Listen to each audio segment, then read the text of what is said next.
Hello everyone. In today's video, I just wanted to share a chapter reading of this novelized version of Castle in the Sky.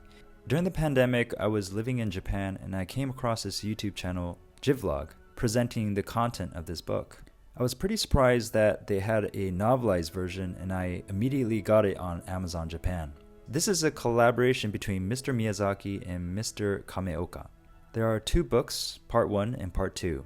I initially thought, how different can it be from the film? But then I realized that the first two chapters are not in the film at all. So for this video, I'll be doing a quick reading of chapter 1 and then do the second chapter on another video in the future. I'm clearly not a voice actor, so it would be greatly appreciated to keep your expectations really low. I find it a bit embarrassing to do this, but I also added text to go with the voice, so it's easier to follow. Okay, thanks. Hey, make way!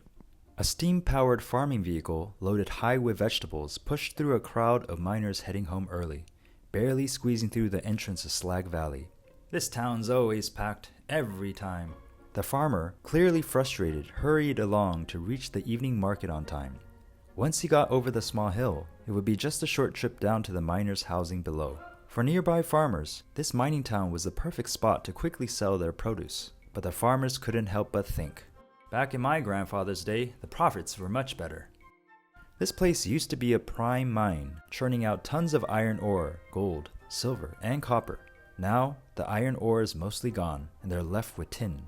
The Industrial Revolution just a few decades back needed loads of ore. Factories used to be built right by the mines, but with all the new industrial growth, those inland factories started losing workers.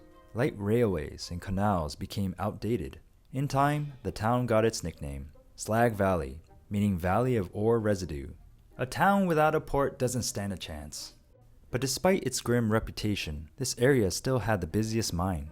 The farmer sighed as he set up his stall in a corner near the miners' housing. Down the street, others were selling fruits and bread. It was almost time for dinner, but the streets were still pretty empty. Mister, got any corn? Oh, Pazu, you're early today. Done with work already? Yeah, no luck lately. Can't find a good vein of ore. Though he spoke like an adult, Pazu was probably only 12 or 13. He pulled out a copper coin from his pocket. Here, take 3. The farmer handed over the corn. This much, really? Yep, times are tough. Even your boss wouldn't give you this much. Thanks. Hey Pazu, heard something interesting the other day. But before the farmer could say more, Pazu, with his tool bag bouncing on his shoulder, was already running up the slope to the miners' housing. In front of one house, the boss's daughter, little Madge, was playing. Madge, isn't it time for dinner? Oh, it's Pazu. Mom, Pazu's here. A voice calling from the kitchen. Pazu, why don't you stay for dinner? I made a feast. It's a pie with potatoes and chicken. Madge happily pulled Pazu's hand, leading him inside. The boss is running a bit late. He had to give a report on the ore. They said it's a promising vein. Everyone's talking about it. Oh well, can't be helped. Wash your hands. The lady of the house, used to these delays, continued her chores. The boss finally returned during the meal. A strict but kind-hearted man, he had lived in the town since his father's time. After losing both parents, Pazu was taken in by the boss and worked as a trainee mechanic in the mine.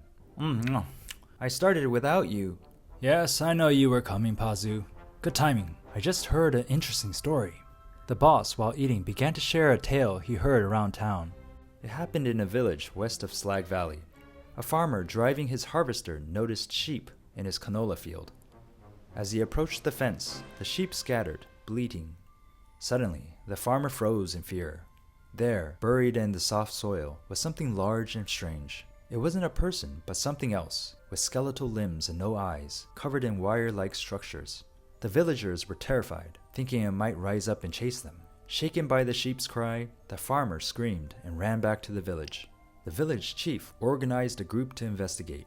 Armed with kitchen knives, pestles, sickles, and old matchlock guns, they surrounded the strange object, poking it with sticks. Only after making sure it wasn't moving did they call the priest. It's the devil's bones!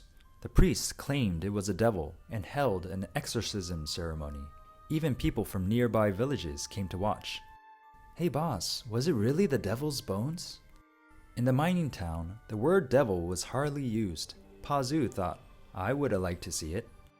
Well, who knows? Even the priest might not know. It's probably just a prank from the next village over. Hey, another cup of tea. Me too. But then the military got involved.